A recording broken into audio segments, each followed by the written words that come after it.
She ran from God, from home, and from the pain buried so deep she forgot what it felt like to breathe without it. Carrying secrets heavy enough to destroy everything she ever loved. There was a time when the light didn't hurt, when her voice was a song, not a plea. But every wrong choice pushed her further into a darkness she thought she chose. Until one night, broken and completely alone, she hit the point where there was nowhere left to run. In the middle of her deepest agony, heaven was listening to a sound she didn't even know she was making. This is the journey of a daughter who turned unbearable pain into heavenly praise. We live in an era where we've mastered the art of the loud life. We mask the rebellion of the heart with the perfection of a profile. But beneath the filters, there is a suffocating silence that follows the departure from home. Elara, please. Rebellion isn't always a loud explosion. Sometimes it's a quiet drift into a far country of the soul. A place where you're surrounded by people, yet no one truly knows your name.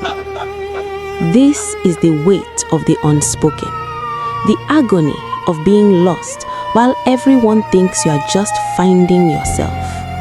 What do you do when the freedom you ran for starts to feel like a prison? Your soul wasn't designed for the cage of doing what you want. It was designed for the atmosphere of who you belong to. But the road back is paved with a fear more terrifying than the darkness itself, the fear of being seen. Silence isn't just the absence of sound, it's the presence of everything we're afraid to say. I'm so tired. We often think our wandering is a new invention, a unique rebellion of our own making. But many daughters are simply running from the ghosts their mothers couldn't outrun. We inherit the silence before we ever learn to speak. Generational trauma is a map we follow without realizing we're holding it. She fled the house to escape the pain, only to find that the house was built inside her soul. The stigma of the prodigal isn't just about where you went. It's about the shame that tells you you can never come back. Shame is the specific lie that your brokenness has rendered you invisible to mercy. It's the shadow that keeps a daughter hidden long after the desire to return has set her heart on fire. I just wanna go home, but home doesn't exist anymore. Sometimes the religious gaze is what makes the far country look more inviting than the Father's house. But God isn't a landlord waiting for the rent. He's a father waiting for a heartbeat. This is the moment of desperate clarity, when the pain of staying becomes greater than the fear of returning. Clarity doesn't come from fixing your life. It comes from admitting it's broken. To unearth the shadow, you have to be willing to let the light in, even if it burns at first. She left the far country not because it was empty, but because she was finally full of the truth. The journey home isn't a walk of shame, it's a march of victory. Because no distance is too far for the reach of unconditional mercy. She didn't have the words for a prayer. She only had her cry. Lord,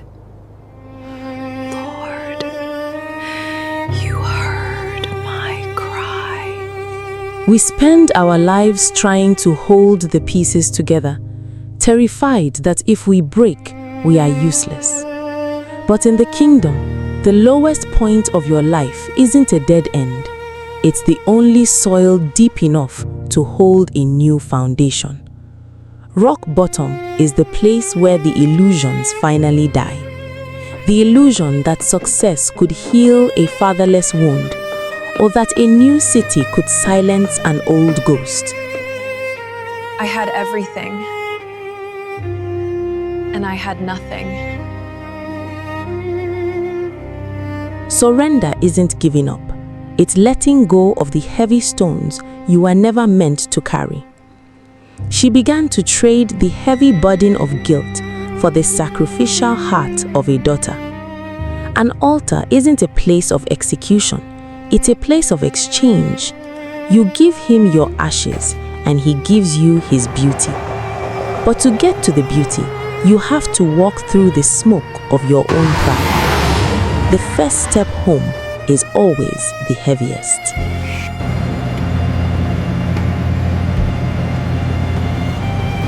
She was moving from the isolation of the far country toward the vulnerability of the Father's house. Brokenness is the key that fits the lock of mercy. You cannot be rebuilt until you stop trying to fix yourself with the same hands that broke you. No soul wanders beyond the reach of a love that is willing to chase. He doesn't wait for you to be clean to welcome you. He welcomes you so that you can finally be clean. Silent the noise in my mind, Lord. Just let me be home. Restoration isn't the absence of the past. It's the presence of a new future in the middle of old memories. Divine favor doesn't look for a reason to love you. It looks for a place to rest. Shame whispers that you are a visitor. Mercy reminds you that you are a daughter. He didn't ask where she had been.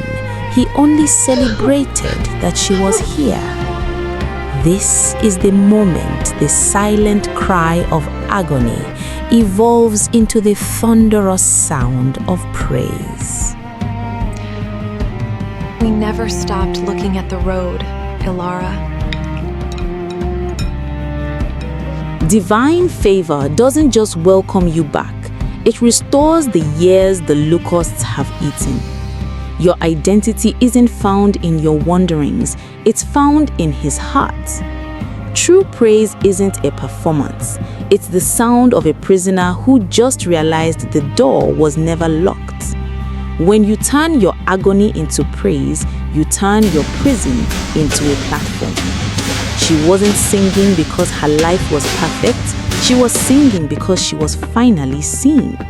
Agony is the soil, praise is the harvest. Lord, you heard my cry, and you turned it into a song. God doesn't just fix the broken, He makes the broken more beautiful than the whole. The prodigal didn't just find a home, she found a king. I remember, and I'm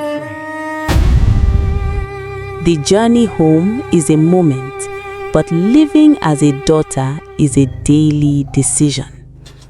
It's in the quiet mornings that the loudest victories are won. Your healed wounds become a map for someone else still lost in the woods. You are no longer defined by the storm you survived, but by the light you now reflect. Resilience is the art of staying home, even when the old shadows call your name. We remember where we came from, not to feel the pain, but to measure the mercy. A woman who fears the Lord shall be praised. What the enemy used to bind you God uses to build you. A testimony isn't just a story of what happened. It's a portal for what can happen for others. When you speak your truth, you break someone else's silence. You were never too far. You were only in the middle of a miracle you hadn't finished yet. One cry of agony, when met with grace, becomes a light that cannot be hidden. Generational trauma ends where the blood of the Lamb begins. His precious blood still flows from Calvary, reaching into every dark motel room and every silent alley. Omnipotent Father of mercy and grace, thank you. From the cry, to the cross, to the crown. The silence is no longer a prison. It is a sanctuary. For no soul is ever too lost for the sound of a father calling them home. The far country isn't always a physical place. It's a state of the soul where you are constantly eating but never full. We chase the neon lights of validation thinking they are the sun. We build monuments to our independence only to realize we've built our own tombs. Society promises that self-discovery is the cure for the ache in your chest. But you cannot discover who you are until you remember whose you are. Without the Father, your moral compass is just a spinning needle in a magnetic storm of opinions. The world wants to clone your exterior while it starves your interior. The first sign of healing isn't the absence of pain, it's the return of feeling. You have to be willing to be dirty enough for the rain to matter. Shallow praise from the world is just a noise that masks the hunger of the heart. We settle for crumbs of attention when the Father has a feast of affection waiting. Understanding the why of your pain is helpful, but meeting the who of your healing is transformative. He doesn't just cut the knots of your past, He unties them with the patience of a creator. I see you now. Many think they've lost too much time, but mercy is the only force that can redeem a decade in a second. Silence in the mind is a gift you have to fight with the weapon of truth. The ghosts of your past will come back, but they can't haunt a house that is full of light. Praise is a choice before it is a feeling. The silent cry is over. The song has begun. Praise isn't just a song you sing on Sunday. It's the way you handle the ordinary moments of Monday. We bridge the agonizing silence of rebellion with the thunderous power of restoration. I know how heavy the secrets feel. You don't have to carry them here. Transforming the deepest shame into a sacrificial altar where others can finally lay down their burdens. We navigate the shadows of generational trauma to reveal how brokenness becomes the soil for divine favor, proving that no soul wanders beyond the reach of mercy, and no family line is too crooked for God to straighten. Breaking the stigma means being the first one to step out of the silence. Your silent cry wasn't a sign of weakness. It was the birth pains of a new identity. The noise of the world is loud, but the whisper of the Father is deeper. I ran until I hit the edge of myself, and that's where he was waiting. Divine favor is contagious. When one daughter returns, the whole house begins to change. Mercy doesn't follow the laws of gravity. It follows the laws of grace. Maintaining spiritual resilience means never forgetting the sound of the silence you were rescued from. Scars aren't reminders of where you were hurt. They are proofs of where you were healed.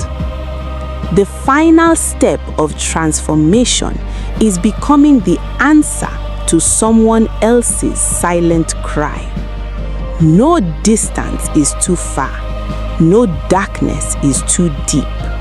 From agony to heavenly praise, your journey starts now. There is a place where the agony of the earth is finally translated into the language of heaven. You are measured by your mistakes for so long, you forgot you were originally designed for glory. Mercy is the anchor being lifted so the soul can finally sail. Real worship doesn't need a building. It only needs a broken heart that has been made whole. He became the man of sorrows so that you could become a daughter of joy. He carried the silence of the grave to give you the sound of the throne. In his eyes, you were never a prodigal. You were always a princess in a far country. The door is open, not because you are good, but because he is. Now, she speaks to the silence she once lived in. Your agony has been refined. It is now a fire that will warm the cold hearts of others. 1,000 silent cries answering to one omnipotent Father. I am home. Heavenly praise isn't a sound you make, it's a life you live. One light in the darkness can be seen from miles away, because no soul wanders beyond the reach of the cross. This is the journey of Elara, a daughter who ran until she hit the edge of herself, only to find that God was waiting there all along. From the neon-lit shadows of a lonely motel to the golden peace of a father's porch, her story explores the heavy silence of shame and the thunderous power of grace. It is a reminder that your agony is not your end, it is your altar. Child of God, no matter the mistakes you have made in life, God still loves you and wants you to come home to Him. It's time to come home.